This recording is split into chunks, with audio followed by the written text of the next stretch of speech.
Bien, el tema de hoy a desarrollar es acerca de, de una filosofía moderna, pero ya del siglo XIX, ¿no? Ya en un contexto, bueno, como dice su título, ¿no? Un contexto más moderno, un contexto donde ya se puede hablar acerca de una libertad eh, más amplia, ¿no? Acerca de este contexto filosófico, pero para ir un poco al contexto histórico, ¿no? Esto de la filosofía moderna del siglo XIX surge mayormente en Inglaterra, ¿no? Surge con la segunda revolución industrial, ¿no?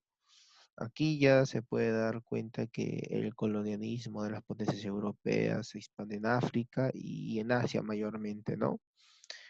Captando siempre mayor materias primas, territorios, etcétera. También hubo un gran avance de la ciencia y tecnología, ¿no? En Europa mayormente, y este es producto de la expansión europea propia de las conquistas, ¿no?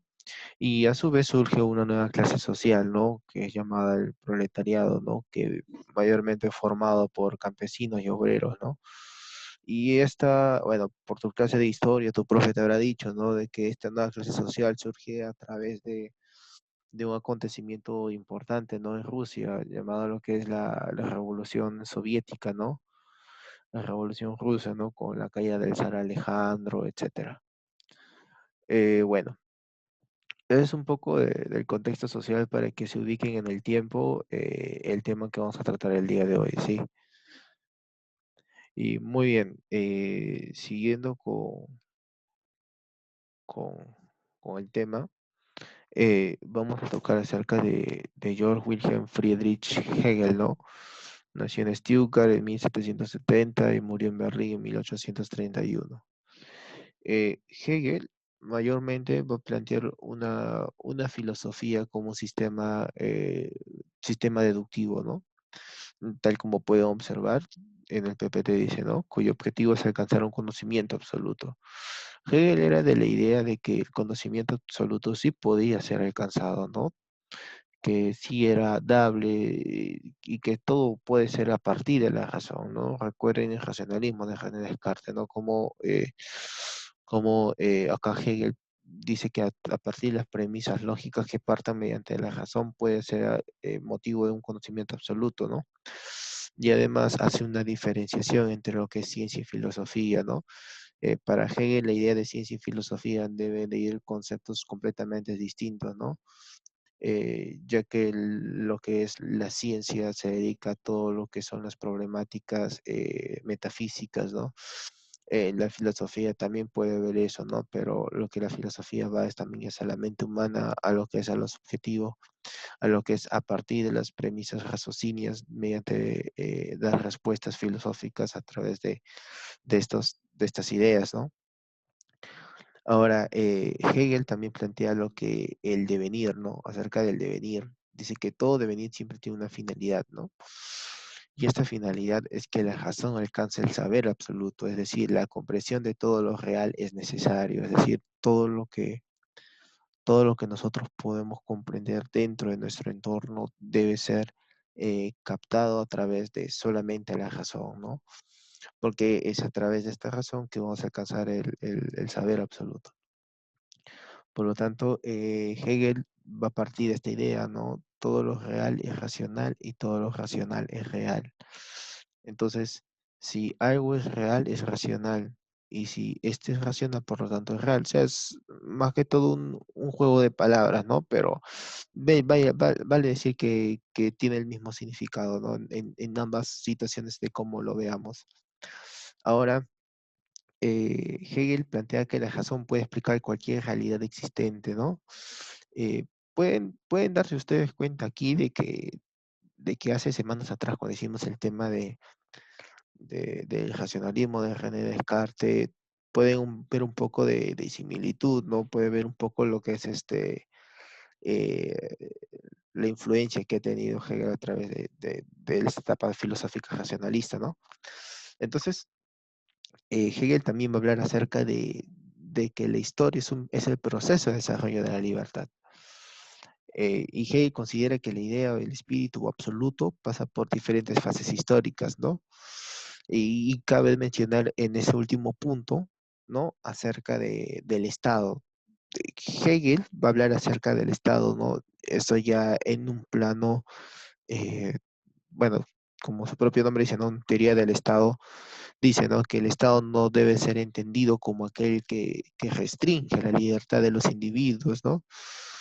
Eh, y aquí te habla de un liberalismo absoluto, ¿no? En todos los planos. Pero sabemos que esto no es así, ¿no? O sea, actualmente ninguna libertad es absoluta, ¿no?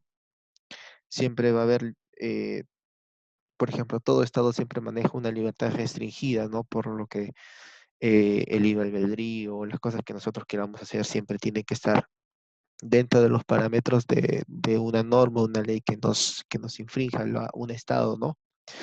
Por lo tanto, no, es una idea un poquito abierta, ¿no? En la que considera Hegel acerca de que el Estado no debe restringir las libertades, ¿no? Pero vemos que esto solamente es una utopía, ¿no? Es un pensamiento. Entonces, para que puedan ver un poco acerca de este autor, pueden ver lo que es su obra Fenomenología del Espíritu, ¿no? Donde va a abordar mayormente y con mayor cantidad y con mayor alcance acerca de este proceso filosófico. Bien,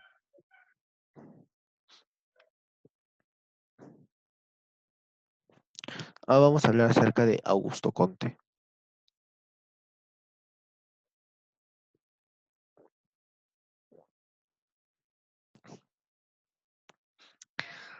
A ver, Augusto Comte nació en Montpellier en 1798, ¿ya? Y falleció en París en 1857. Augusto Conte se va a caracterizar mayormente por ser fundador del positivismo, ¿no? Que el positivismo no es una corriente filosófica donde se afirma que el único conocimiento auténtico es el conocimiento científico. Y que tal conocimiento no solo puede surgir del método científico, ¿no? De este método científico que te enseñan, por ejemplo, en tu clase no sé, de biología, ¿no? Te enseñan sobre los pasos, el método científico, etcétera. Eh, dentro del positivismo de Augusto Conte, es un positivismo mayormente que tiene que basarse en lo que son las pruebas y los resultados, ¿no? Resultados, pruebas, experimentación, hipótesis, ¿no? Todo lo que es concerniente al método científico, ¿no? Ahora, dentro de este positivismo de Augusto Conte, se posee tres características fundamentales, ¿no? Augusto Conte, eh, francés, ¿no? Plantea estas tres características. Plantea lo que es que el positivismo tiene que ser realista, práctico y relativista. ¿Por qué es realista? Porque sostiene que el conocimiento positivo se refiere a lo real y a los hechos. Es decir, no tiene que ser nada absolutamente fuera de lo irracional, fuera de lo que no sea real, ¿no? Pues es realista, solamente a lo que son los hechos fácticos y a los hechos reales. ¿Y por qué tiene que ser práctico, no?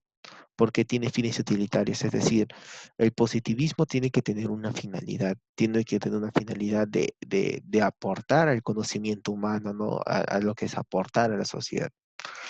¿Y por qué es relativista? Porque Comte plantea que el positivismo tiene que rechazar la posibilidad de un conocimiento absoluto, ¿no? Es decir, nada tiene que ser estático, sino que el conocimiento tiene que ir avanzando y a su vez, vamos a decirlo así, refutando las ideas o teorías que otros autores pueden explicar, ¿no? Es decir, no te quedes con el conocimiento que solamente te implantan en un resultado o en un problema, ¿no? Sino que a futuro ese resultado o o ese vamos a decirlo así, eh, estas respuestas pueden cambiar o pueden ser más simples, ¿no? Eso va a depender del relativismo propio del positivismo. Ahora, el positivismo te plantea tres estadios o etapas del espíritu humano, ¿no? Teleológico, metafísico, positivo, científico. Cuando te dice que el estadio o espíritu humano puede decir lo que ha pasado el ser humano a través de toda su historia, ¿no? Siempre pasó una etapa teológica, ¿no? Una explicación religiosa o mágica para dar cuenta de los fenómenos, ¿no? Y claro, ¿no? Ustedes se darán cuenta en las primeras etapas del sistema filosófico, ¿no? Siempre se basa en el mito, en lo que son las explicaciones religiosas o mágicas, ¿no? Y luego pasa una etapa metafísica, ¿no? Donde sobresale la especulación metafísico-filosófica, ¿no? Aquí cuando ya del mito pasa al logos, ¿no? O sea, del mito a la razón. Y ya en la última etapa, que es el positivo científico, donde se encuentran actualmente, que es ya una etapa de observación, ¿no? Experimentación y el método científico, como te acabo de mencionar, ¿no? Entonces, estos tres estadios o etapas del espíritu humano ha pasado el ser humano para poder llegar a lo que es la etapa científica, ¿no? Eh, y ahí le he puesto como dato extra para que puedan ahondar en el tema en su obra de curso de la filosofía positiva, ¿no? Es una obra muy importante de Conte donde te va a dar más alcances y te va a dar más nociones acerca de este tema.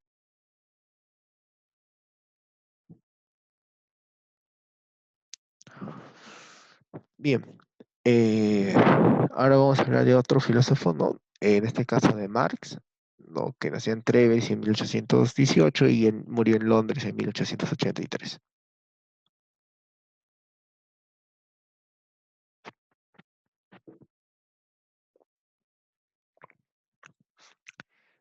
Marx y sobre todo Engels, que era su principal socio, ¿no? Desarrollaron el materialismo histórico dialéctico, ¿no?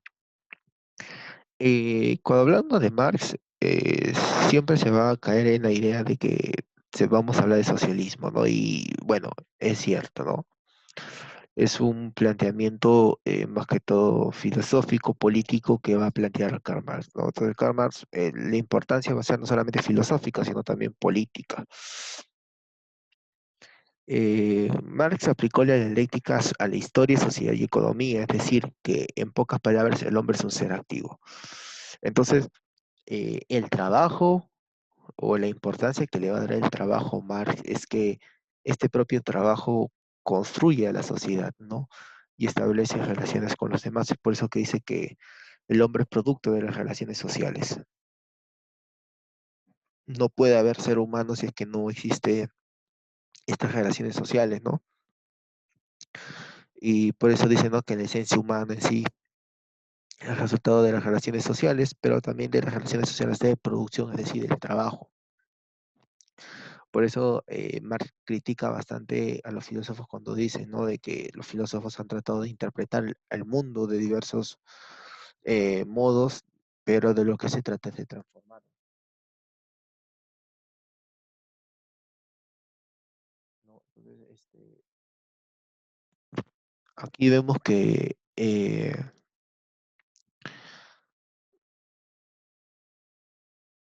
dentro del trabajo que constituye, ¿no? Marx es que la idea de los pensadores es de interpretar al mundo de diversos modos, ¿no? No solamente se quiere interpretar, sino que hay que transformarlo. Ahí habla de una pequeña revolución, ¿no?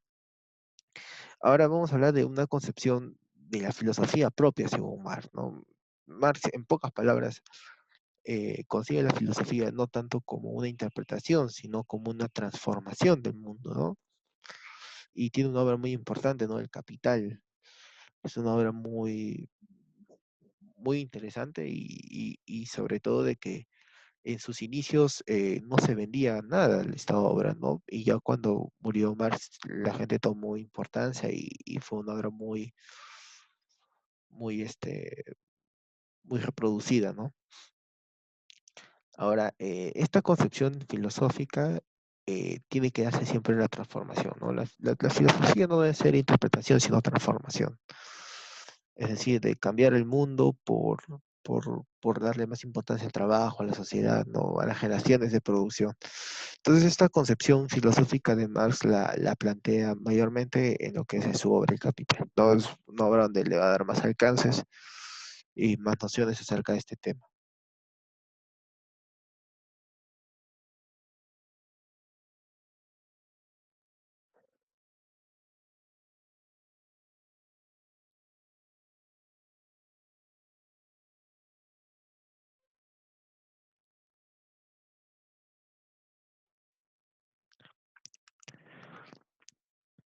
Bien, entonces, ahora vamos a hablar acerca de Friedrich Nietzsche, ¿no? Friedrich Nietzsche mayormente es un filósofo eh, eh, criticado, pero a su vez tomando importancia acerca de lo que es el vitalismo, ¿no? Hay muchos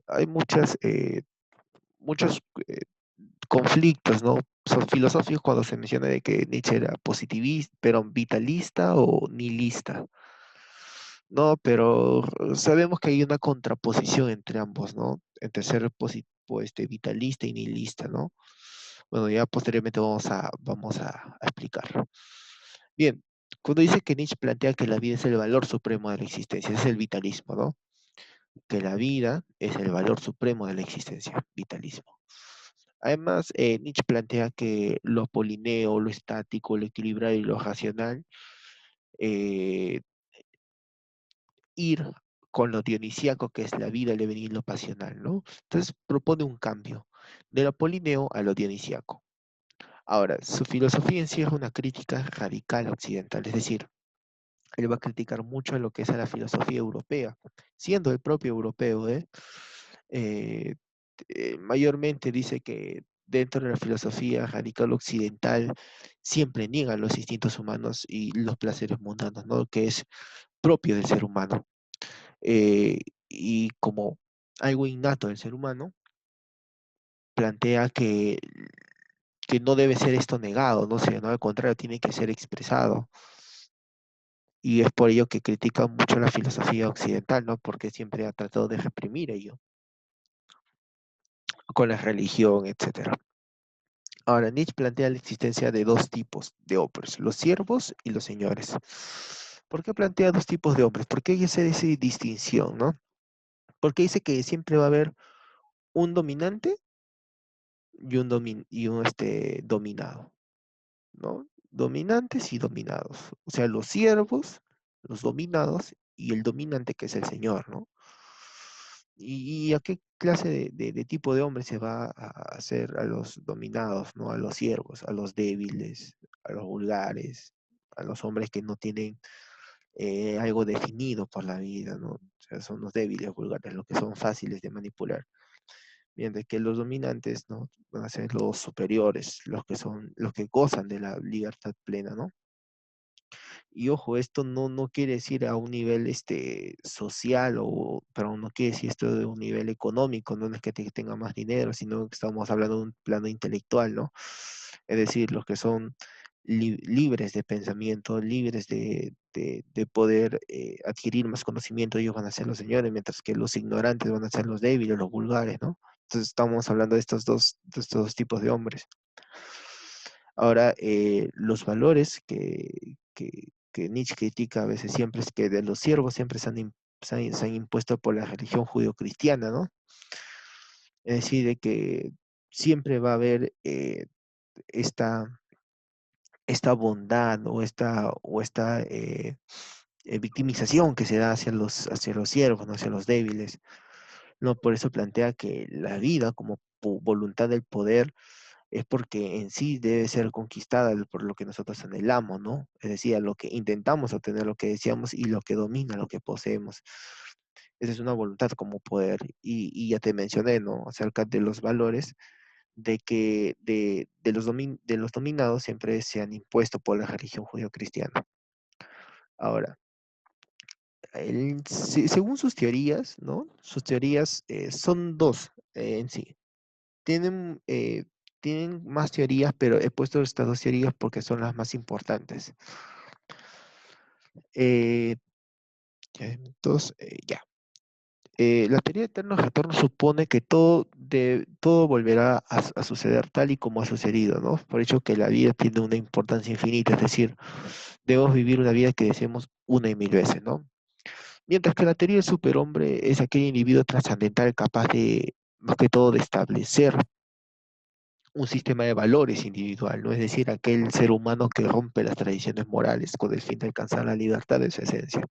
Es decir, no guiarse por los valores sociales, los valores que la propia sociedad o el Estado te impone, ¿no? Sino crear tus propios valores. Es una teoría de superhombre. Y acerca del nihilismo y la muerte de Dios, por ejemplo, cuando se menciona, el nihilismo se entiende, ¿no? Para ir al concepto, se entiende como un proceso histórico, ¿no? De desvaloración de los valores considerados como supremos. Por ejemplo, estos valores de la religión, de la moral que se te imponen, puedes darte cuenta de que a través del proceso histórico se ha ido desvalorizando, se ha ido tomando menos importancia. Entonces, ahí la idea de Nietzsche que plantea de que se debe de dar valores que el propio ser humano pueda crear, ¿no? Y no ser impuestos. Y te habla de dos nihilismos, ¿no? Nihilismo activo y nihilismo pasivo. El nihilismo activo, llamado positivo, es aquel que propone la destrucción de todos los valores tradicionales que dotaban de sentido a la existencia, ¿no? Principalmente la creencia de Dios. Mientras que el nihilismo pasivo, por el contrario, es aquel que surge como consecuencia de la muerte de Dios y de la crisis de sentido que ésta genera, ¿no?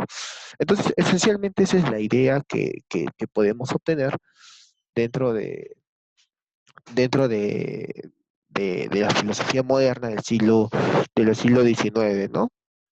Muy bien. Entonces, ese sería el tema del día de hoy. Ya nos vemos la otra semana y sigue estudiando.